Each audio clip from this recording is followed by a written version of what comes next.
Hello everyone, this is Rohit Keshari, founder of alpha global institutes and your tally GST trainer. Guys, आज के lectures में हम लोग सीखेंगे कंपनी क्रिएशन इन टैली ERP9।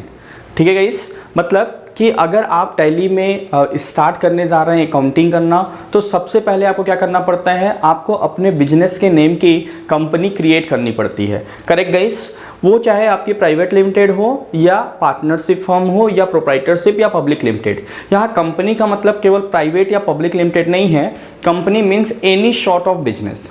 ठीक है गाइस, किसी भी नेचर का बिजनेस हो, चाहे वो प्रोप्राइटरशिप हो या पार्टनरशिप फर्म हो या कंपनी प्राइवेट लिमिटेड कंपनी हो या पब्लिक लिमिटेड कंपनी हो, आपको क्या करने हैं, उसको उसके नाम के, अपने बिजनेस के नाम की कंपनी क्रिएट करना पड़ता है टैली में। तो आइए सीखते हैं कि किस तरीके से हम लोग कंपनी क्रिएट करते हैं टैली ERP9 में। ठीक है गाइस, तो यहाँ पे आप देख सकते हैं, मैं जूम यहाँ कर देता हूँ, यहाँ आप देख सकते हैं objectives, learning objectives, creation of company in tally ERP9। Correct guys, creation of company in tally ERP9। यहाँ पे हमने पाथ लिखा हुआ है, क्रिएशन ऑफ कंपनी का पाथ। सबसे पहले गाइस आपको कहाँ जाना पड़ेगा, GOT। हियर GOT मतलब गेटवे ऑफ टैली। आपको गेटवे ऑफ टैली पे जाना है। उसके बाद क्या क्लिक करना है, कंपनी इन्फो। क्या क्लिक करना है गाइस, कंपनी इन्फो, जिसका शॉर्टकट की दिया हुआ है Alt+F3। Correct guys, Alt+F3। And then आपको क्लिक करना है क्रिएट कंपनी ऑप्शंस पे क्लिक करना है। उसके बाद कंपनी क्रिएशन का एक विंडो ओपन हो जाएगा, जिसमें 1 बाय 1 उसको हम लोग क्या करेंगे, फिल करेंगे, उस कंपनी को क्रिएट करेंगे। ठीक है, तो चलते हैं आज हम लोग गेटवे ऑफ टैली स्क्रीन पे। जैसे ही आप टैली ओपन करते हैं तो ये स्क्रीन ओपन हो जाता है। This screen is known as gateway of Tally. Correct guys, gateway of Tally, इस स्क्रीन को हम लोग गेटवे ऑफ टैली बोलते हैं। यहाँ पे लिखा हुआ है गेटवे ऑफ टैली। करेक्ट, अब हमें क्या क्लिक करना है, इस पोर्शन को क्लिक करना है, यहाँ कंपनी इन्फो पे जाना है। कहाँ जाना है, कंपनी इन्फो, जिसका शॉर्टकट की है Alt+F3। मैं कीबोर्ड से Alt+F3 क्लिक करता हूँ गाइस। ठीक है, उसके बाद आपको क्लिक करने हैं create company. Create company options पे यहाँ पे आपको क्लिक करने हैं। यहाँ हमने क्रिएट कंपनी ऑप्शन पे क्लिक कर दिया। करेक्ट गाइस, उसके बाद ये स्क्रीन ओपन हो जाएगा। अब इस स्क्रीन में हमें क्या क्या चीज़ें फीड करनी है, वो 1 बाय 1 हम लोग सीखेंगे। तो सबसे पहले मैं 1 बाय 1 आपको एक डिस्क्रिप्शन दे देता हूँ, देन फिर अपन फिल करके देखेंगे इसको। करेक्ट गाइस, सबसे पहले आप अगर देख पा रहे हैं, यहाँ पे हमें जो करना है वो क्या करनी है, मैं ये पेन का कलर चेंज कर लेता हूँ। ओके, यहाँ पार्श में सबसे पहले लिखा हुआ है डायरेक्टरी। क्या लिखा हुआ है गाइस, डायरेक्टरी लिखा हुआ है। सबसे first portion is the directory.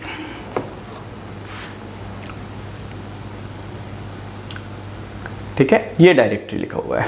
Correct guys, directory का मतलब होता है कि आप जो भी कंपनी क्रिएट कर रहे हैं, तो कंपनी में जो टैली में जो कंपनी आप क्रिएट कर रहे हो, उसका एक डेटा फोल्डर बनता है। तो उसको आप कौन से ड्राइव में रखना चाहते हैं, C drive, D drive, E drive, जो भी ड्राइव में रखना चाहते हैं वो यहाँ पे उसका पाथ आप लिख देंगे।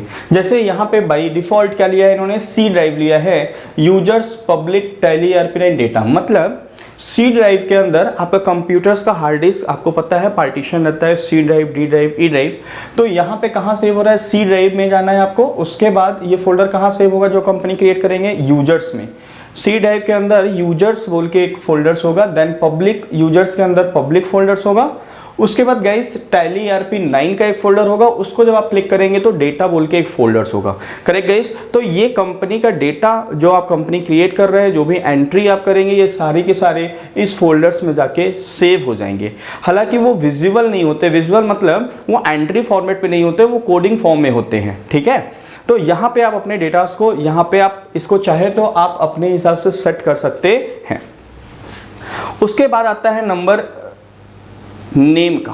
क्या इसका नाम आता है, नाम नेम का आता है। यहाँ नेम में क्या करना है, आपके कंपनी का, जो भी आप कंपनी बनाने जा रहे हैं, जो भी बिजनेस का नाम है, सपोज आपके बिजनेस का नाम अल्फा ग्लोबल इंस्टीट्यूट है, तो यहाँ पे पुट कर सकते हैं अल्फा ग्लोबल इंस्टीट्यूट। जैसे मेरे बिजनेस का नाम अल्फा ग्लोबल इंस्टीट्यूट है, तो मैं यहाँ क्या लिखूंगा, अल्फा ग्लोबल इंस्टीट्यूट। पहले 1 बाय 1 समझ लेंगे, फिर करके देखेंगे guys. Okay, and third number is mailing name. उसके बाद अपन क्या सीखने जा रहे हैं, मेलिंग नेम। मेलिंग नेम का मतलब होता है कि आप जो भी रिपोर्ट जनरेट करेंगे उस रिपोर्ट में किस नाम से दिखना चाहिए।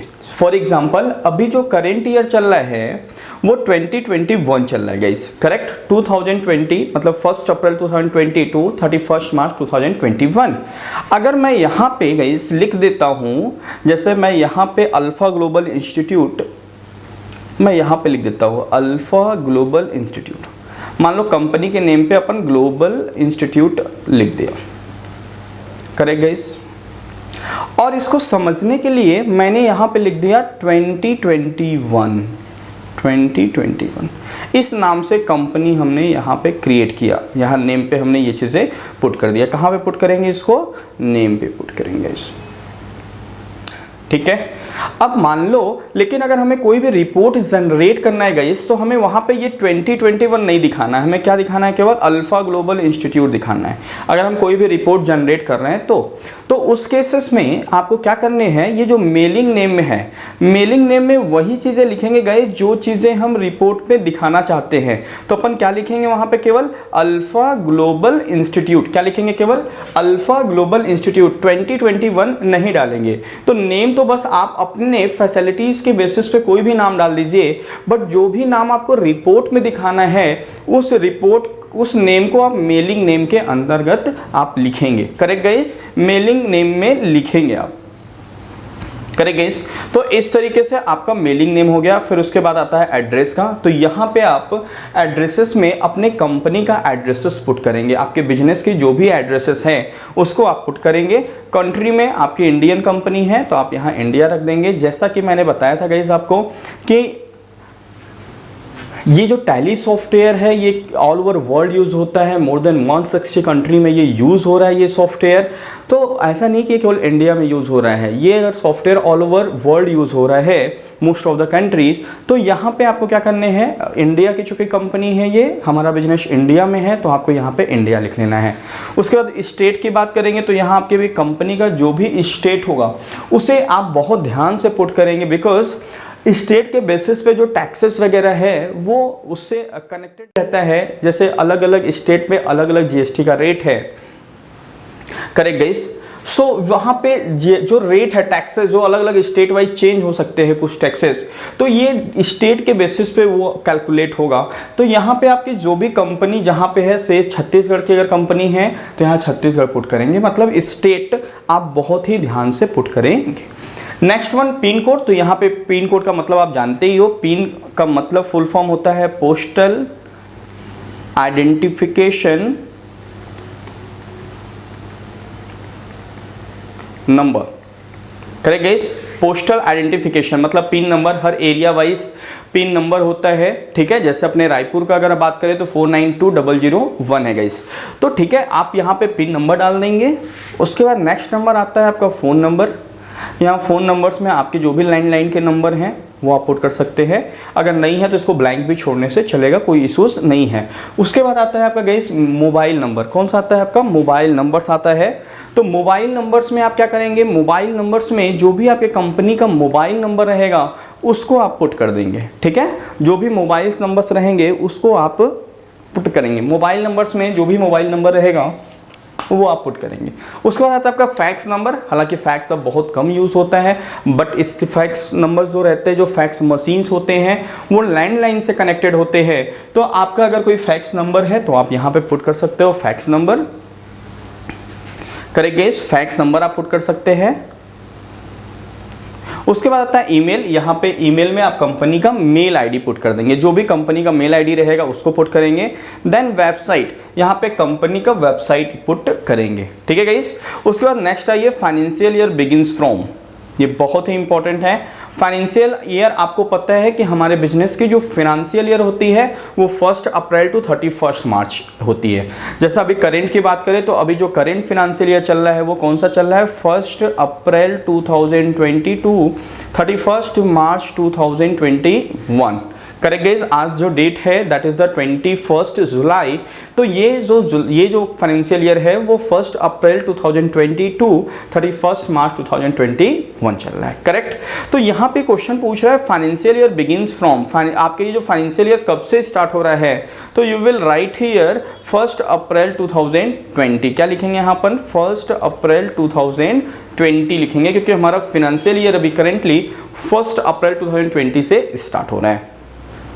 Next, books beginning from guys, ये भी बहुत इंपॉर्टेंट है। Books beginning from, books beginning from,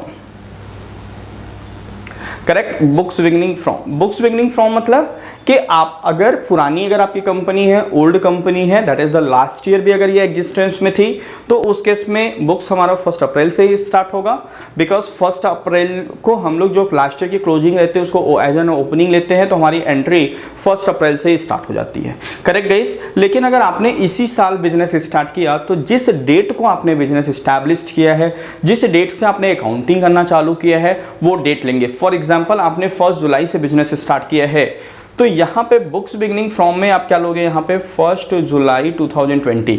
लेकिन फिनेंशियल ईयर हमेशा क्या रहेगा? 1 अप्रैल 2020 ही रहेगा। 1 अप्रैल 2020 फाइनेंशियल ईयर रहेगा गाइस। बट अगर हम बुक्स बिगिनिंग फ्रॉम की बात करेंगे, तो बुक्स बिगिनिंग फ्रॉम जिस डेट को आपने बिजनेस स्टार्ट किया है वो डेट यहाँ पे रहेगा। अगर आपकी ओल्ड कंपनी है तो दोनों डेट जो रहेंगे वो सेम रहेंगे। करेक्ट। हम मानते हैं ये हमारी पुरानी कंपनी है, तो वहाँ पे हम दोनों डेट क्या लेंगे? 1 अप्रैल 2020 लेंगे। करेक्ट। अब नेक्स्ट ऑप्शन आता है आपका Tally vault password. Tally vault password, it means guys कि आपकी जो कंपनी है उसका पासवर्ड क्या है। वॉल्ट मतलब होता है लॉकर, बिकॉज ये जो हमारा डेटा है वो सॉफ्ट कॉपी रहता है। सॉफ्ट कॉपी के लिए कोई हमें गोदरेज के अलमीरा की ज़रूरत नहीं है, हमें इसे प्रोटेक्टेड करना पड़ता है पासवर्ड के थ्रू। तो यहाँ हम लोग क्या करेंगे? टैली वॉल्ट पासवर्ड में पासवर्ड पुट करेंगे। And then next option is the repeat password. ठीक है, रिपीट, मान लो हम यहाँ पासवर्ड ले लिए 1 2 3 4, और रिपीट में भी क्या लिखेंगे अपन? 1 2 3 4 पासवर्ड लिखेंगे। Correct guys. 1 2 3 4 कोई भी पासवर्ड आप डाल सकते हो। बट गाइस एक चीज़ बहुत ध्यान से रखिएगा, और यहाँ पे इन्होंने वार्निंग भी दे रखी हुई है। यहाँ साफ साफ वार्निंग भी लिखा हुआ है। क्या लिखा है? देखिए, warning forgetting Tally vault password will render your data inaccessible. अगर आपने अपने डेटा को अपने पासवर्ड को अगर फॉरगेट कर गए, भूल गए हैं, तो उस केस में आपका डेटा इनएक्सेसिबल हो जाएगा। मतलब आपकी कंपनी जो आपने बनाया है वो ओपन नहीं होगा, आप ना तो एंट्री कर सकते हैं ना तो कोई रिपोर्ट देख सकते हैं। तो पहले आपको कोई पासवर्ड पुट नहीं करना है गाइस। अगर आप पासवर्ड पुट कर रहे हैं तो बहुत ध्यान से उस पासवर्ड को आपको नोट डाउन करके रखना है, बिकॉज यहाँ पे अदर्स सॉफ्टवेयर की तरह यहाँ पे फॉरगेट पासवर्ड का ऑप्शन या रीसेट करने का ऑप्शन नहीं दिया हुआ है। Correct. Next one, use security control. Use security control means आपको अपना डेटा किस पर्सन को क्या क्या यूज के लिए राइट देना है। मतलब आपकी कंपनी में कई डेटा है, जैसे परचेज से रिलेटेड डेटा, सेल्स से related data, balance sheet, trial balance, तमाम चीज़ें रहेंगे। तो उसमें किस बंदे को क्या क्या अथॉरिटी आप दे रहे हैं कि वो डेटा उसको देख सके, एक्सेस कर सके, उसके लिए हम अलग अलग पर्सन के लिए अलग अलग यूज़र आईडी एंड पासवर्ड बनाते हैं, जिससे हम क्या कर सकते हैं? हम ये डिफ्रेंशिएट कर सकते हैं। मान लो अगर आपके बिजनेस में, आपकी कंपनी में कोई जूनियर लेवल का बंदा है, कोई फ्रेशर है, तो आप उसको पूरा डेटा तो दे नहीं सकते हैं, बिकॉज अगर पूरे डेटा दे देंगे तो हो सकता है वो कुछ गड़बड़ी कर दे। ठीक है, आपका डेटा हौच पौच हो जाए, तो आप केवल और केवल उससे, मान लो आप केवल एंट्री कर देना चाहते हैं, तो उस केसेस में आपको उसके नाम की एक यूज़र आईडी एंड पासवर्ड बनाना पड़ेगा। तो आपने जो जो अथॉरिटी दिया है केवल वही चीज़ें वो देख सकता है, वही चीज़ें वो एक्सेस कर सकता है, उसके अलावा वो कुछ भी यूज़ नहीं कर पाएगा। तो हालांकि यूज सिक्योरिटी कंट्रोल का एक हमारा चैप्टर ही है जिसमें हम डिटेल्स में देखेंगे। यहाँ पे केवल बस मीनिंग समझते हैं, यहाँ यूज सिक्योरिटी कंट्रोल में नो कर देंगे। Next one, base currency symbol. Base currency symbol means guys हमारे करेंसी का सिंबल क्या है। चूंकि ये इंडियन कंपनी है तो इसका सिंबल क्या रहेगा? रुपीस का, दिस वन, ये रुपीस का साइन है, तो यहाँ पे अपन कर देंगे। And next one is the formal name.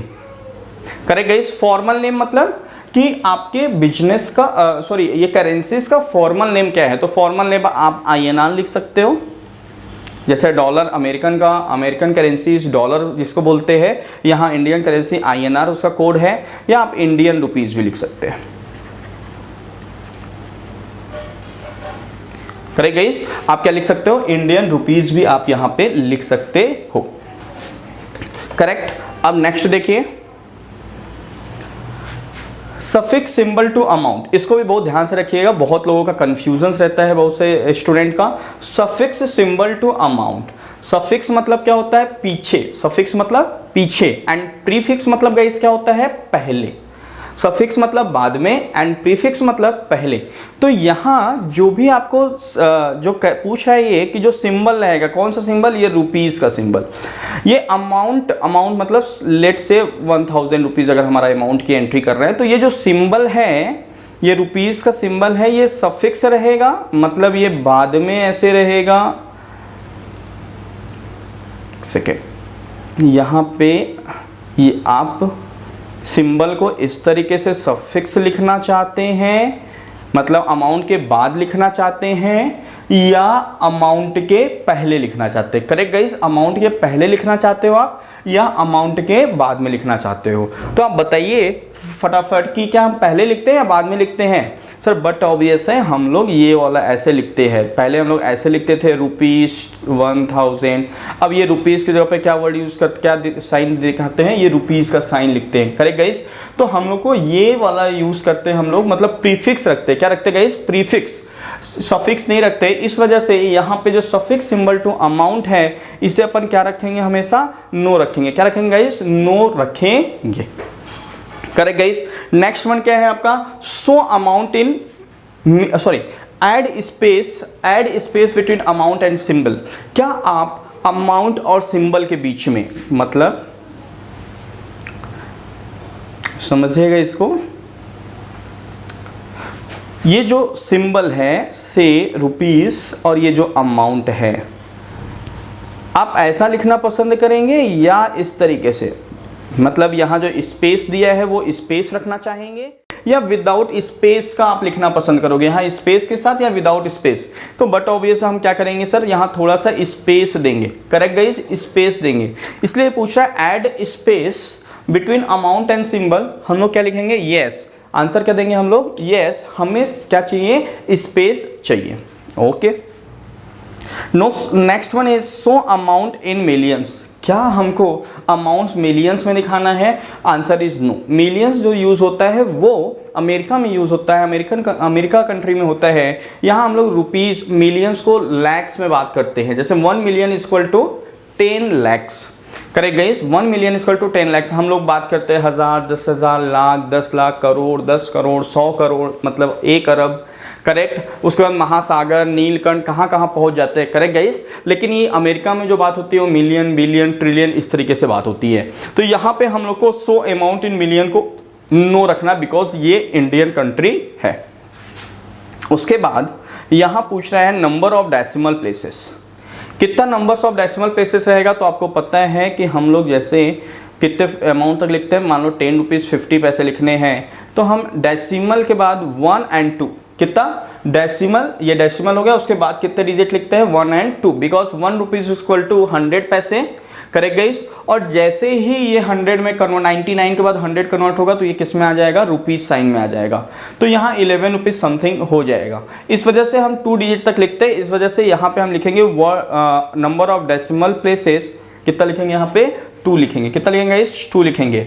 Next one, word representing amount after decimal. ये जो वर्ड है, ये जो डेसिमल के बाद अमाउंट है गाइस, इसको किस शब्द के नाम से जानेंगे, तो इसको किस नाम से जानते हैं अपन, पैसे के नाम से। ये क्या है, पैसे है। करेक्ट गाइस, क्या है ये, पैसे है। ठीक है। तो यहाँ हम पैसे, यहाँ से मैं इरेज करता हूँ तो आपको दिखेगा ज़्यादा क्लियर, यूँ। अब ये क्या लिखा हुआ है गाइस, पैसे लिखा हुआ है। क्या लिखा हुआ है, पैसे। तो हम लोग जो डेसिमल के बाद का जो डिजिट रहता है उसको पैसे के नाम से जानते हैं। Next one, number of decimal places for amount in words. जब हम वर्ड्स में प्रिंट लेंगे तो कितने डिजिट तक का हमें डेसिमल लेना है, आंसर इज 2 डिजिट तक का, बिकॉज 2 डिजिट अमाउंट पॉइंट के बाद डेसिमल बाद 2 डिजिट रहता है। तो जो वर्ड्स में लिखना चाहेंगे लिखेंगे तो कितने डिजिट तक लेंगे, 2 डिजिट। Correct guys. तो इस तरीके से हम लोग को एक एक ऑप्शंस फिट करना है। आई होप कि आपको सारे एक एक ऑप्शन समझ में आ गया होगा। मैं इसको आप अपने इसको मैं फिट करके आपको दिखाता हूं। करेक्ट गाइस, इसको मैं फिट करके आपको दिखाता। चलिए अपने एक एक समझ लिए हैं, अब इसको हम आपको फिट करके वन बाय वन आपको फिट करके दिखाएंगे।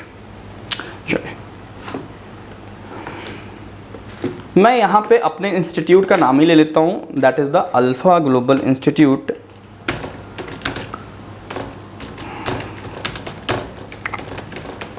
करेक्ट गाइस, यहाँ हमने क्या लिख दिया, अल्फा ग्लोबल इंस्टीट्यूट। और मैं अपने समझने के लिए चूंकि करंट ईयर का कर रहे हैं तो यहाँ 2021 लिख देता हूँ। करेक्ट, लेकिन यहाँ पे मेलिंग नेम में हमें क्या दिखाने हैं, केवल अल्फा ग्लोबल इंस्टीट्यूट दिखाना है। इस वजह से हमने यहाँ पे अल्फा ग्लोबल इंस्टीट्यूट केवल लिखेंगे मेलिंग नेम में। एड्रेसेस में मैं अपने बिजनेस का एड्रेसेस डाल देता हूँ, अबव ओरिएंटल बैंक। हालांकि अब ये ओरिएंटल बैंक का नाम चेंज होके पीएनबी हो चुका है। Oriental bank Punjab national bank में मर्ज हो चुका है, तो ओरिएंटल बैंक भी लिख सकता हूँ या पंजाब नेशनल बैंक लिख सकता हूँ। अब ओरिएंटल बैंक सुंदर नगर रायपुर, ये मैंने इसके मेन ब्रांच, अपने इंस्टीट्यूट के मेन ब्रांच का एड्रेसेस यहाँ पे पुट कर दिया है। Next one is the country में क्या लिखना है अपने को, इंडिया। स्टेट में मैं लिख देता हूँ Chhattisgarh, because Raipur is the capital of Chhattisgarh. यहाँ पे हमने छत्तीसगढ़ लिख दिया। पिन कोड में 492013, हमारे सुंदर नगर का जो पिन कोड है 492013, तो हमने ये पुट कर लिया। Next one phone number 071492013।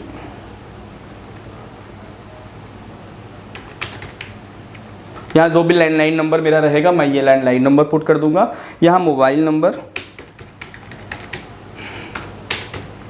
यहाँ landline mobile number. Fax number मेरा कोई नहीं है, यहाँ फैक्स नंबर छोड़ देंगे। और यहाँ पे मैं मेल कर लिख देता हूँ। मेल हमेशा आप स्मॉल लेटर में लिखेंगे, मेल आईडी हमेशा स्मॉल लेटर में होगा। info@alpha